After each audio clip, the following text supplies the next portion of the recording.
محبة وسلام.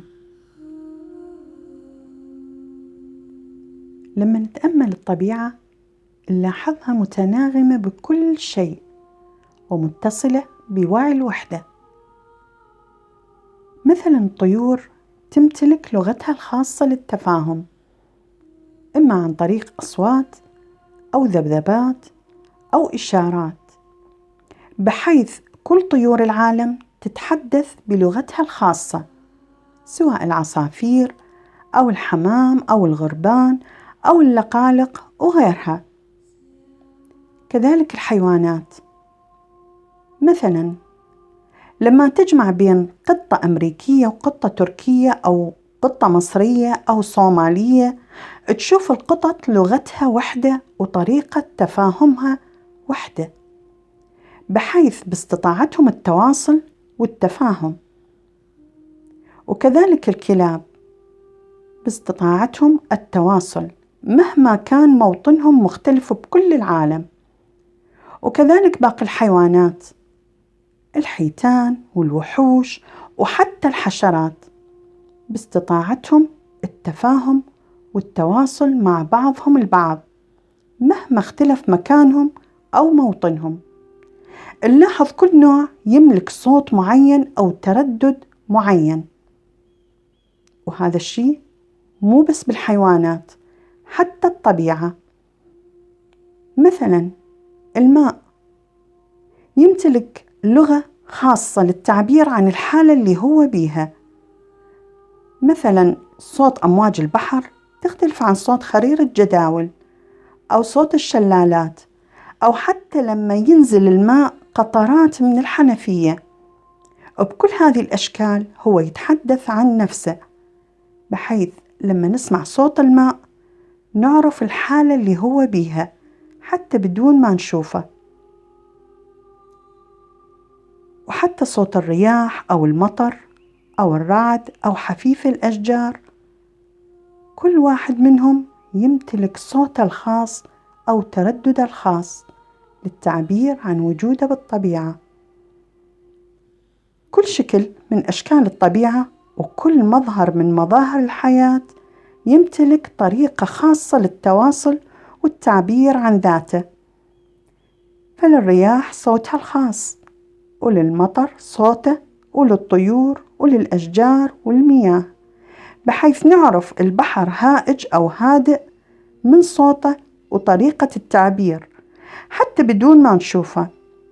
فعندما يكون بحالة هيجان يصبح صوته أعلى، وبالعكس في حالة هدوءه تكون أمواجه هادئة.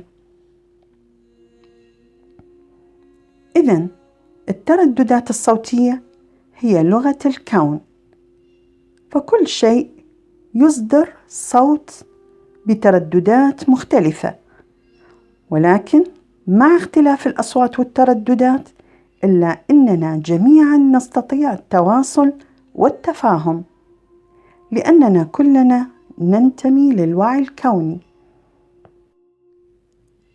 إذن ماذا عن الإنسان؟ هل روح الإنسان لها لغة خاصة بحيث تستطيع التفاهم والتواصل مع كل البشر مهما كان موطنهم وموقعهم أو قوميتهم أو أصولهم أو الجواب هو نعم. هناك لغة واحدة لكل الأرواح البشرية كسائر الطبيعة، على الرغم من صعوبة تواصل البشر فيما بينهم. ولكل دولة من دول العالم لغتها الخاصة أو كل فئة، وحتى بداخل المنطقة الواحدة هناك اختلاف باللغة وصعوبة بالتواصل. حتى اللغة العربية اللي تجمع الدول العربية أيضا هناك بعض الدول ما نفهم لغتها، مثل العراق والمغرب والجزائر وتونس وغيرها. وأحيانا حتى بين المحافظات هناك مسميات ولهجات ولكنات غير مفهومة. كما أن في داخل الدول العربية هناك أيضا لغات لقوميات غير عربية لا يسعنا ذكرها الآن. على العموم كل هذه اللغات هي صنع العالم المادي. هذه اللغات خاصة بالجسد المادي أو العالم الأرضي. هذه اللغات زادت من التفرقة والتعنصر والانطواء بين البشر، ولكن كل ما ابتعدنا عن المفهوم المادي سوف نكون أكثر روحانية وفهم لذاتنا. فالإنسان البدائي كان يتحدث بصيغة الأصوات وليس بالكلمات والحروف، فكان يعبر عن ذاته بأصوات وانفعالات مختلفة. كما نلاحظ الطفل منذ الولادة وحتى عمر 2 أو أقل بقليل، يعني من يتعلم النطق يبدأ فهم لغة عائلته أو موطنه، لكن قبل عمر 2 كل أطفال العالم يصدر منهم نفس الصوت والإيماءات والحركات، سواء بالتعبير عن الجوع أو السعادة أو اللعب. ويحدث هذا طبعا قبل أن يتبرمج على لغة الموطن. فأي مشاعر عندما نعبر عنها بلغة الروح تصدر صوت وليس كلمات منطوقة. يعني مثلا البكاء هو إصدار صوت خالي من الحروف المنطوقة، وهذا الشيء يفهم كل البشر. يعني بكائك ما يختلف عن بكاء واحد إسباني أو هندي أو صيني. وكذلك الضحك هو إصدار أصوات تسمى بالقهقهة، ولكن هي بالحقيقة أصوات خالية من الحروف المنطوقة. الأنين سواء في المرض أو الحزن هو تعبير روحي عن الألم، أيضا هو صوت ترددي خالي من الحروف المنطوقة أو الكلمات. كذلك الصراخ هو أيضا صوت خالي من الحروف المنطوقة، ينطلق من عمق الروح في حال الذعر والخوف بتردد عالي. وللعلم حتى الهلاهل أو الزغروطة بالمصري، وما أعرف شنو يسموها بالدول المغرب، إحنا بالعراق نسميها هلاهل. وهذا الشيء مو بس ببلداننا العربية فقط، وإنما حتى الهنود الحمر والقارة الهندية وآسيا وأوروبا وأمريكا يتم التعبير عنها بهاليلويا، ويتم إصدار هذا الصوت في الإعلان عن حدث سعيد. هناك دليل أو تجربة تثبت أنه لغة الروح تختلف عن لغة الجسد أو اللغة الأرضية. كيف؟ الأحلام.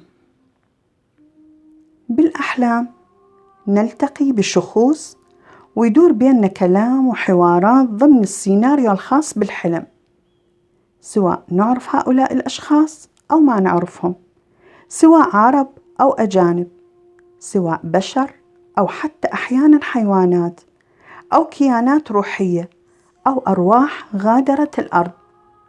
نلاحظ أنه نتحدث معاهم بكل طلاقة بحيث نفهم منهم ويفهمون علينا.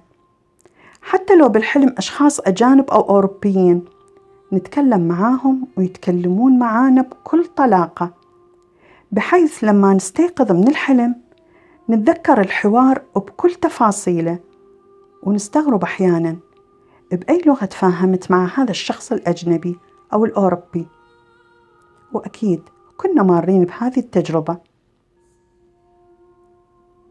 بالحقيقة كلامنا وحواراتنا داخل الأحلام تتم بواسطة ذبذبات، يعني لا باللغة العربية ولا الإنجليزية ولا السنسكريتية ولا أي لغة، لأنه بالعالم الروحي هناك ذبذبات وترددات فقط. هذه هي لغة الروح، بمعنى التخاطر فقط بالعالم الروحي. ففي حال الاستيقاظ من الحلم يتم ترجمة هذا الحوار الروحي إلى لغة الحوار الأرضية، يعني بالضبط مثل جهاز التلغراف أو المورس اللي يحول الشفرات إلى كلمات، لأنه عالم الأحلام هو بعد خفيف، بمعنى أرواحنا تسافر لهذا العالم وليس الجسد. فأكيد أنت ما راح تاخذ معاك الحبال الصوتية واللسان والحنجرة حتى تتكلم وتتحاور بيها، أنت تتركها بالجسد النائم. اللي يذهب بعالم الأحلام أو البعد الآخر هو الوعي أو الروح، فكل ما تتكلم به داخل الأحلام هو تردد وذبذبات كهرومغناطيسية. في العالم الروحاني تتكلم الأرواح ليس باللغة العربية أو الآرامية أو السريانية كما تدعي الأديان، فكل هذه اللغات اللي نتحدث بها هي لغات فرضتها طبيعة المنطقة، سواء الجغرافية أو التاريخية أو القومية أو الحروب وغيرها من صنع البشر. ولكن لغة الروح هي لغة الطبيعة، فكل الكائنات من البشر والحيوان والنبات والماء والهواء والأرض تستطيع التواصل باللغة الروحية. فأنت باستطاعتك فهم الحيوان، والحيوان أيضا قادر على فهمك، وكذلك النبات والماء والهواء باستطاعتهم التواصل ويانا. فصوت الماء والرياح وحفيف الأشجار والرعد والمطر وأصوات الطيور والعصافير والأمطار كلها ترددات صوتية تجتمع بالوجود لتشكيل أحلى مقطوعة موسيقية للطبيعة. ولهذا أرواحنا ترتاح عند سماع الموسيقى، بل يتم إحيائها سواء قبلت أم أبيت. حتى الأديان اللي تدعي أنه الموسيقى شيء محرم وشيطاني، هي الأخرى اتخذت أسلوب التلحين في قراءة النصوص الدينية والصلوات والأدعية والموشحات والموسيقى من أجل الجذب والترغيب لمحتواها. ولهذا نلاحظ للقراء معجبين مثل المطربين. كما أثبتت التجارب والدراسات أنه حتى النباتات يكون نموها أسرع وأكثر حيوية في حال عرضها لصوت الموسيقى أو ترددات معينة، وكذلك الحيوان. فأحسن وأكثر الدول إنتاجاً لمنتوجات الألبان يعود سبب جودة إنتاجيتها هو تشغيل الموسيقى لأبقارهم. فلاحظوا أنه أصبحت الأبقار أكثر إنتاجية لشعورها بالسعادة والراحة لسماع المعزوفات. كما أنه تم استخدام العلاج بالترددات حديثاً كأسلوب متقدم من طرق الشفاء التي تتخذها بعض الدول المتقدمة طبياً، مثل دول شرق آسيا والهند والصين وأمريكا وغيرها.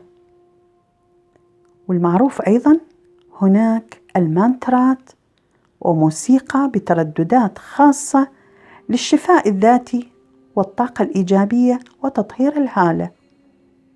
فالعلاج بالترددات ليس وهماً، بل هي تجربة حقيقية. يقول البعض إن الكلمات تموت حين تقال، أما لغة الروح هي حالة فلسفية روحية عميقة للسفر والتحليق في عالم النور الأبدي، حيث يعجز وصفها. هي أكبر من كل الكلمات. هذه هي حقيقة تلك الأبجدية والترنيمة الروحية التي تتلاقى مع بعضها من عمق المشاعر اللامحدود إلى عالم الوجدان اللامتناهي. كانت معكم الأخصائية بالصحة النفسية عايدة البصري.